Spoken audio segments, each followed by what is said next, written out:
Scripture's taken from Exodus, 11th chapter, verses 1 through 10. Now the Lord had said to Moses, I will bring one more plague on the Pharaoh and on Egypt, and after that he will let you go from here. And when he does, he will drive you out completely. Tell the people that men and women alike are to ask their neighbors for articles of silver and gold. The Lord made the Egyptians favorably disposed toward the people. Moses himself was highly regarded in Egypt by Pharaoh's officials and by the people. So Moses said, This is what the Lord says. About midnight it will go throughout Egypt.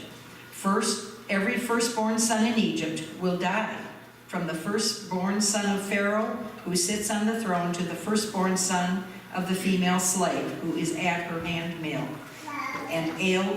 and all the firstborn of cattle as well. There will be a loud wailing throughout Egypt, worse than there has ever been or ever will be again. But among the Israelites, not a dog will bark at any person or animal. Then you will know that the Lord makes a distinction between Egypt and Israel, and all these officials of yours will come to me, bowing down before me and saying, Go you and all the people who follow you, and after that I will leave. Then Moses, hot with anger, left Pharaoh. The Lord had said to Moses, Pharaoh will refuse to listen to you, so that my wonders may be multiplied in Egypt. Moses and Aaron performed all these wonders before Pharaoh, but the Lord hardened Pharaoh's heart, and he would not let the Israelites go out of his country. This ends the reading.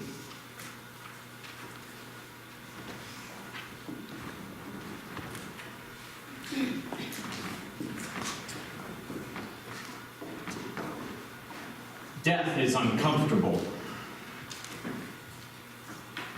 Just the word itself is kind of hard for us to talk about. We say the word death and immediately it gives us this feeling. It's almost like being in darkness 2 weeks in a row. It is. We, especially in Western culture, we have this way of trying to distance ourselves as much as we can from death. We have all sorts of ways to try and prevent it, right? How many people have ever been on a diet plan? Anybody ever? Yeah. How many people your wife forced you to be on a diet plan? Anybody? Yeah. We've got all sorts of things, all sorts of treatments, all sorts of preventative actions to try and stop, slow down, or completely avoid the dying process. We even, when somebody dies, we even try and sanitize it and clean it up as much as we possibly can. We present the deceased as well-dressed, well-groomed. Sometimes they look as though they could stand up and walk right out the door, but of course that's not going to happen. We bring flowers, and we play music, and we try and pep it up as much as we can, and we try and avoid that icky subject of death. But death is inevitable. In this broken world, it's a consequence of sin. A consequence that started way back in the garden. You remember that, of course. Adam and Eve standing in there in the garden. They had one rule, one instruction. Do you remember what it was? Do not eat of the fruit, of the tree, of the knowledge of good and evil. One rule. They didn't even have to wear clothes. They just had one rule. Don't eat from this particular tree. And they could not follow that one instruction. And every day since then, we've been influenced and affected and added on top of that decision of sin. It's a broken world, and death is a consequence of that sin. A consequence of their disobedience, their inability to follow instruction. Lately, Rachel and Parker and I, we've been watching a show called Worst Cooks in America. Worst Cooks in America. I don't know if anybody watches Food Network at all. We love to watch Food Network, Worst Cooks in America. And I think I watch it because it makes me feel better about me. Because these people people cannot cook to save their life. I think if they were left unattended, they could figure out how to burn water. It is just awful. They take these people who make these concoctions, and then two celebrity chefs who actually know what they're doing, run them through a series of weeks and drills and training to learn how to cook properly. And then at the very end, two of the cooks face off against each other for a chance at $25,000. It's a pretty cool show, but in those early weeks, oh, it's rough. It's bad. They don't know how to follow instructions at all. The celebrity chefs, they'll explain how to do something. You do this step, and this step, and this step, and this step. Here's how you do it. They show them exactly what to do. And then they step back and they allow the worst cooks to try their hand, and man, they mess it up. There was one guy that I remember who wanted to make a grilled cheese. And so he got his grill hot, he took his cheese, and he put it on the grill. That's how you make grilled cheese. And he couldn't figure out why it kept getting melty and gooey and falling between the grate. There's another guy, actually I think it was the same guy now that I think about it. Another guy, he had to make a dish that included an onion. Now that's pretty simple. He had to cut up the onion first, and there's a proper way to cut up an onion. And his mentor had showed him how to cut up an onion. And so he went and got his onion. He brought it to his prep table. He took his onion. He set it down. He started to cut it, and she said, "That's the wrong way. Go get another one." Okay, so he goes back to the pantry. He gets an onion. He sets it down. He starts to cut it the exact same way. She says, "That's the wrong way. Go get another one." So he goes and gets an onion, he brings it back, he sets it down on his prep table, he cuts it the exact same way. 8 times he cuts an onion the same wrong way. We just have trouble following instructions sometimes. Following rules, following God's direction. I'm going to be in Exodus chapter 11.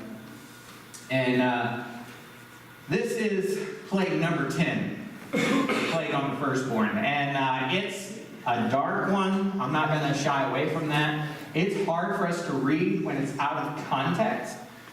But hopefully as we read through this in light of our journey through Exodus thus far, and hopefully today I can shed some more light on things, we'll be able to come away from this with hopefully a little different perspective. Exodus chapter 11, starting with verse 4 is where I'm going to start. It says, "So Moses said, 'This is what the Lord says. About midnight I'll go throughout Egypt. Every firstborn son in Egypt will die. From the firstborn son of the Pharaoh who sits on the throne, to the firstborn son of the slave girl who's at her handmill, all the firstborn of the cattle as well. There will be loud wailing throughout Egypt, worse than there has ever been or ever will be again. But among the Israelites, not a dog will bark at any man or animal. Then you'll know that the Lord makes a distinction between Egypt and Israel. All these officials of yours will come to me, bowing down before me, saying, Go, you and all the people who follow you. After that, I will leave.' And then Moses, hot with anger, left Pharaoh. The Lord had said to Moses, 'Pharaoh will refuse to listen to you, so that my wonders may be multiplied in Egypt.' Moses and Aaron performed all these wonders before Pharaoh, but the Lord hardened Pharaoh's heart, and he would not let the Israelites go out of his country." 10 plagues. 10.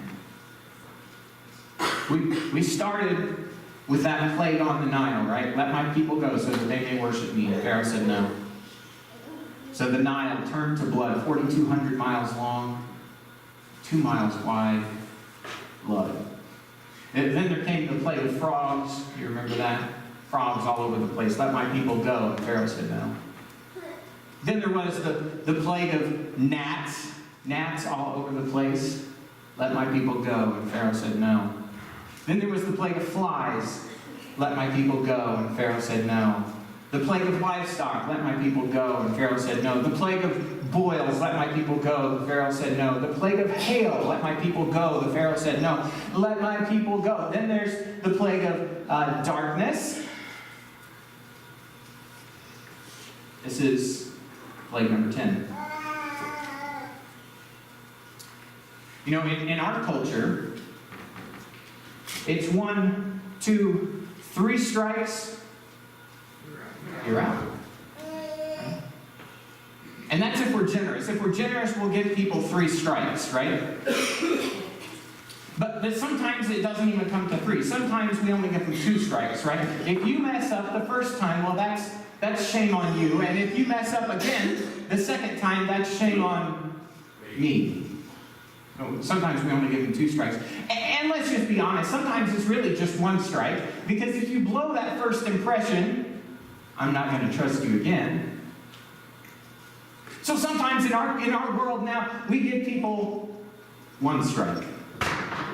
God, who is abounding in love and slow to anger, gives 10. 10 chances. 10 chances for obedience.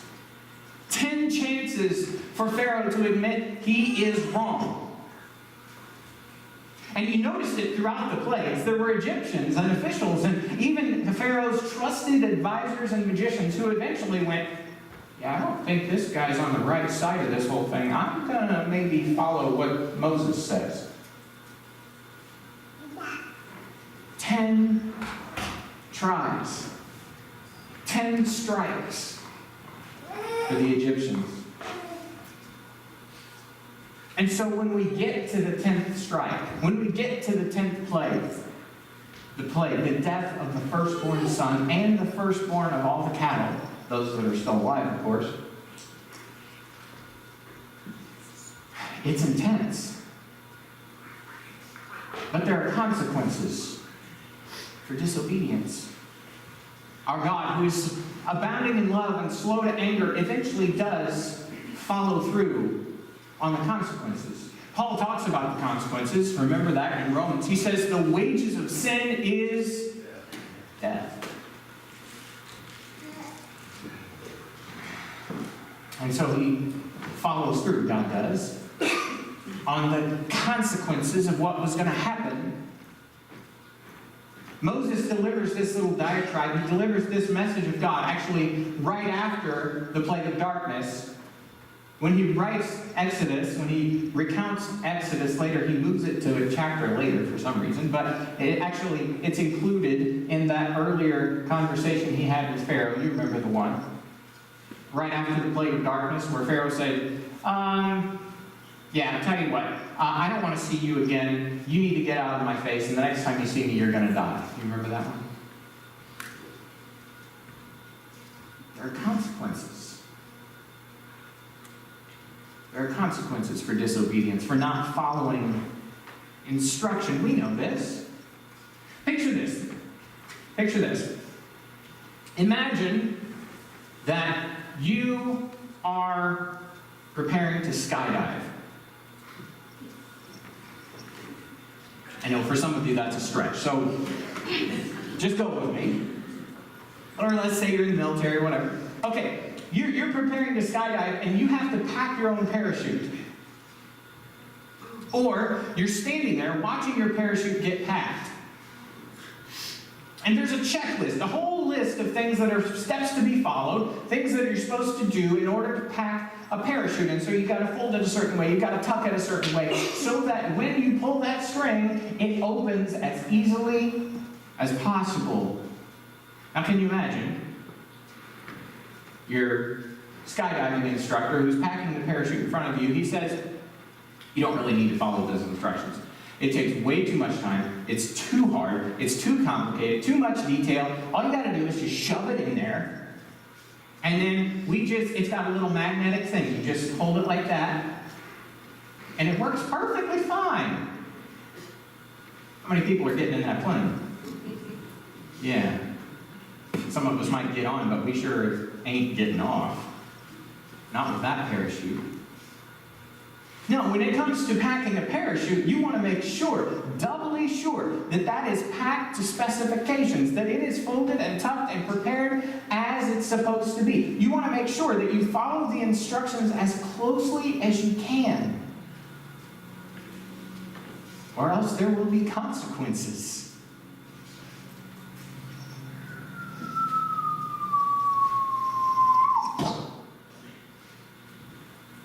didn't follow the instructions.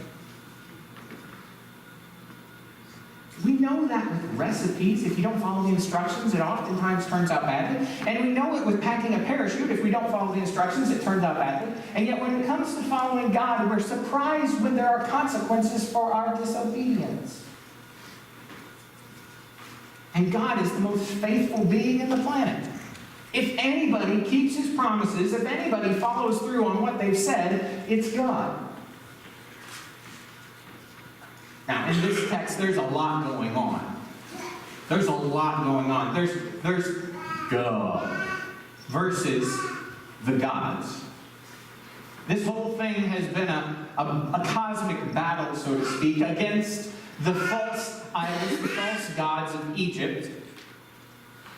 You recognize that. The god of the Nile, that great providing river, it killed all the fish, made people sick, it wasn't good. God said, you don't have any power. The god of the livestock couldn't protect the livestock. The god of the sun couldn't keep it from being dark for 3 whole days. This whole thing, and especially this last plague, is a one-on-one smackdown between the God of Israel and these false gods of the Egyptians, including the Pharaoh himself. Then there's also God versus the lineage of sin, the lineage of sin. Now you know this about kings and pharaohs and leaders. When the father would die, when the ruler would die, who would take over? The firstborn. So maybe in this plague, God is saying, no, this culture that you're creating, this culture of enslavement and oppression, this culture of polytheistic thinking and many gods rule everything and we are as powerful as the gods, this false mindset, it has to end.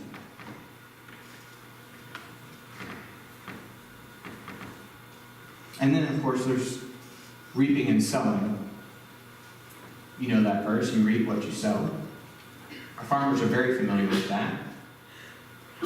Sometimes you reap it a little later than you'd like, but eventually you reap it. In the beginning of Exodus, God refers to the people of Israel, the children of Israel, as his firstborn. And they're enslaved and oppressed and treated harshly, treated unjustly, treated wrongfully. The Pharaoh has called for all the males to be killed because these Israelites are a threat. Those Israelites are God's firstborn. You know how protective you are of your kids. Anybody ever hear about that bully on the playground? Pushed your little kid down? He's got a scraped up arm. Do we have any mama bears in the house? Yeah. How about that boy or that girl that broke your son or daughter's heart? Ooh. Here's one such instance of a parent who's pretty protective of his daughter. Oh, I'll tell you what I'm going to do. I'm going to pull the young man in tight next to me so only he and I can hear the conversation. And I'm going to whisper in his ear, I'm going to say, boy, look at me. You see that little girl there? That's my only little girl, man. She's my life. So if you have any thoughts about hugging, kissing, you remember these words. I got no problem going back to prison.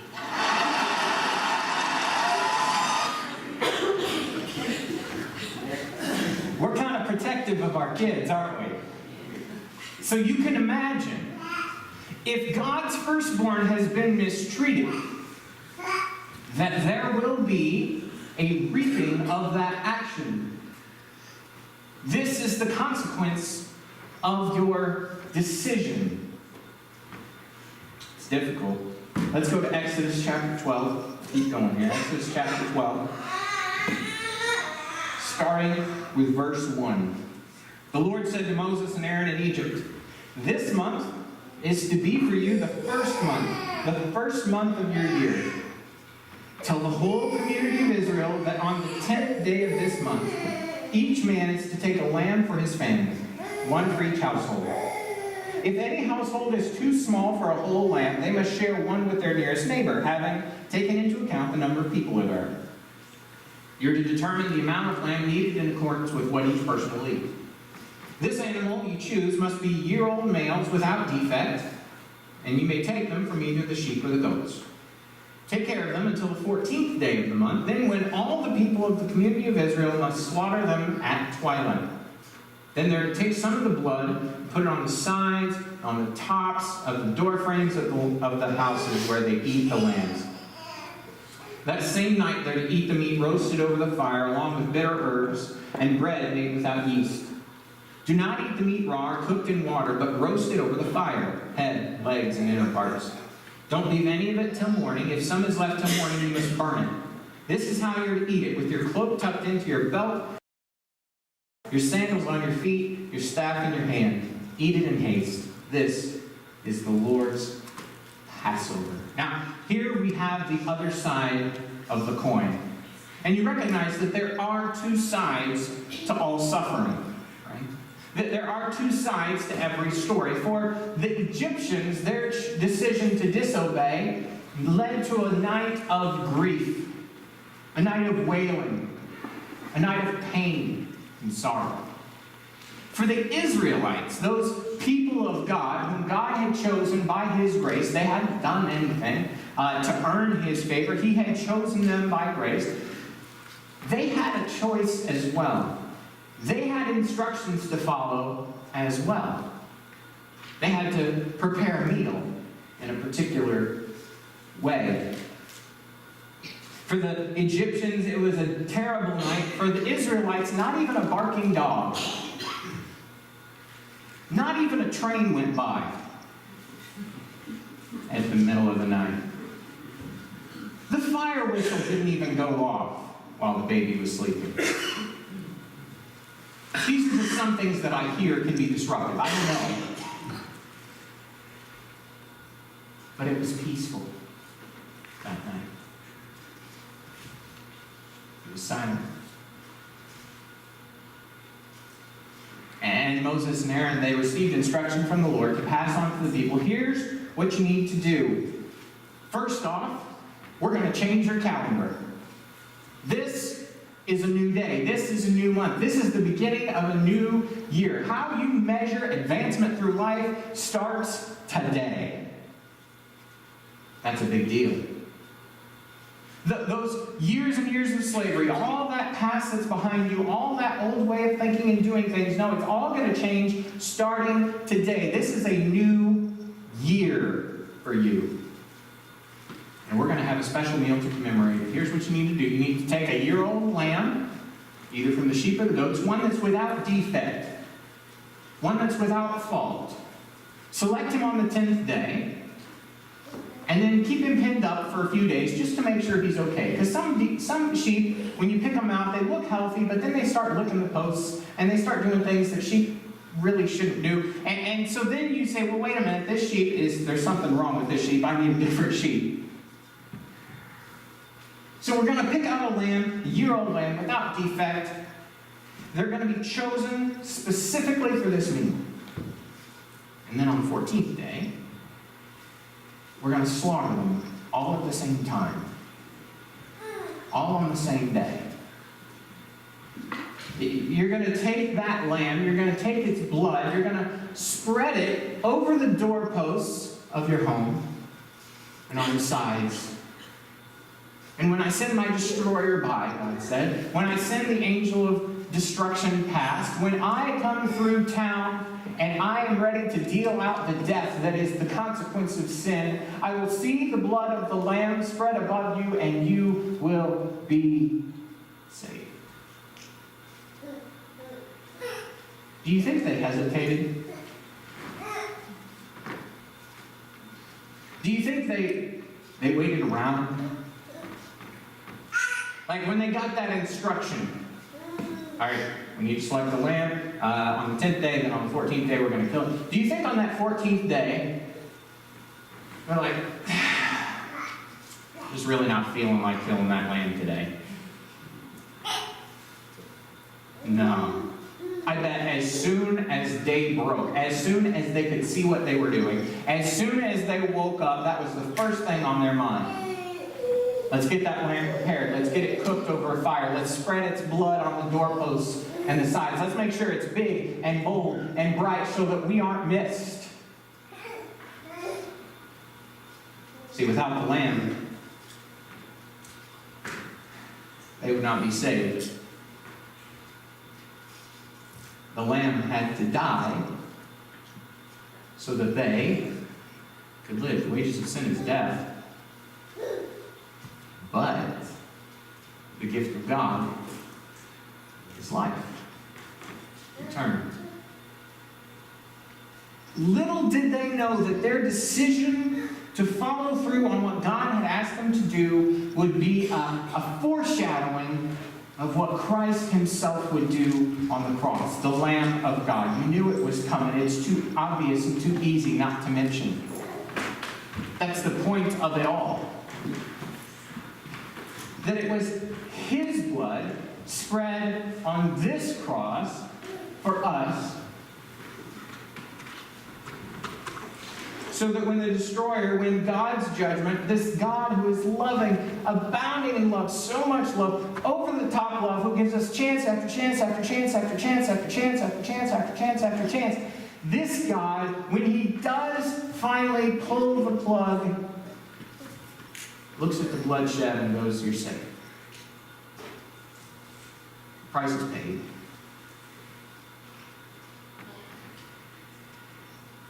He says, "You don't have to die. I'll give my firstborn in your place." You do realize that it's our disobedience that led to his death. But it's his obedience that led to our salvation. Like, we're the ones who disobeyed. We're the ones who dropped the ball. We're the ones who messed it up royally. It is our sin that put him on the cross, and yet it is his faithfulness to the call, his faithfulness to follow through on what God had asked him to do, that led to our salvation.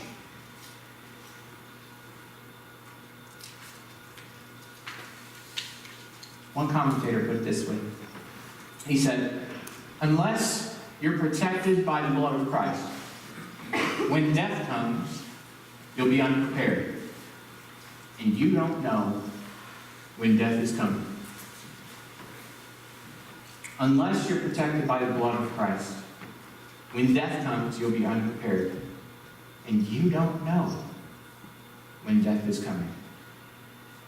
Humanity has 100% mortality rate.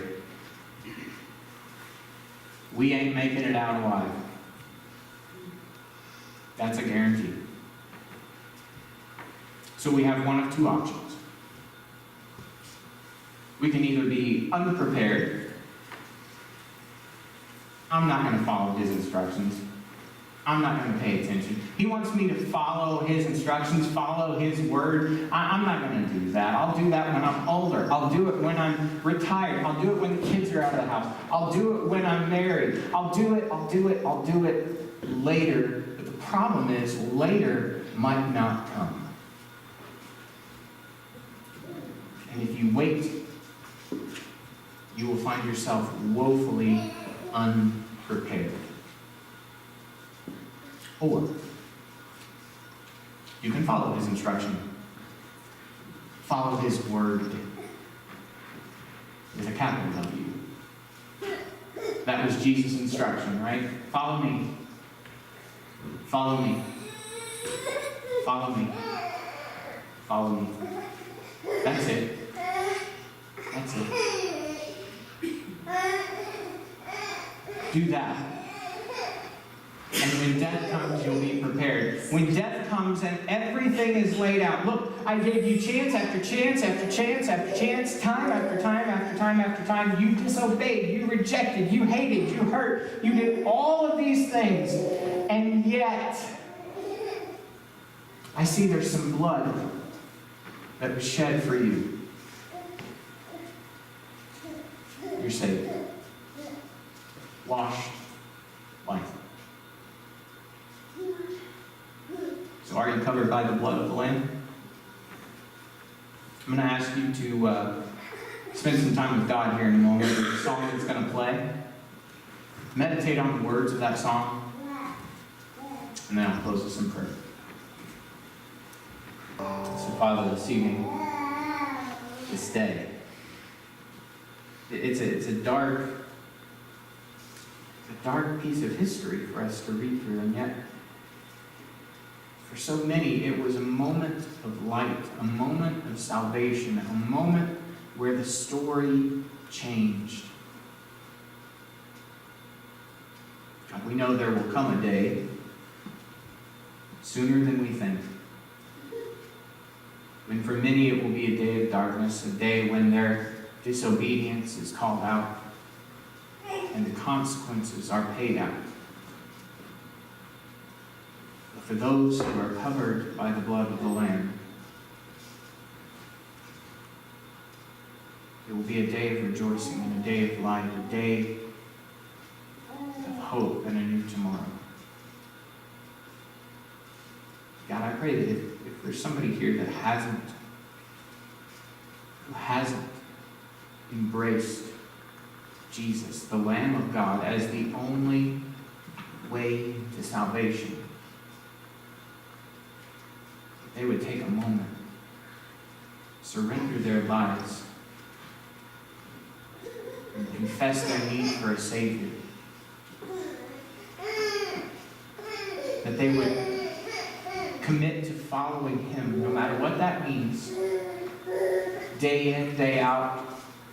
Some days they'll be good at it, some days they will fail horribly at it, and yet it is the trying, the following, the pressing on that matters. Father, I pray that there won't be anyone here that is unprepared when death comes.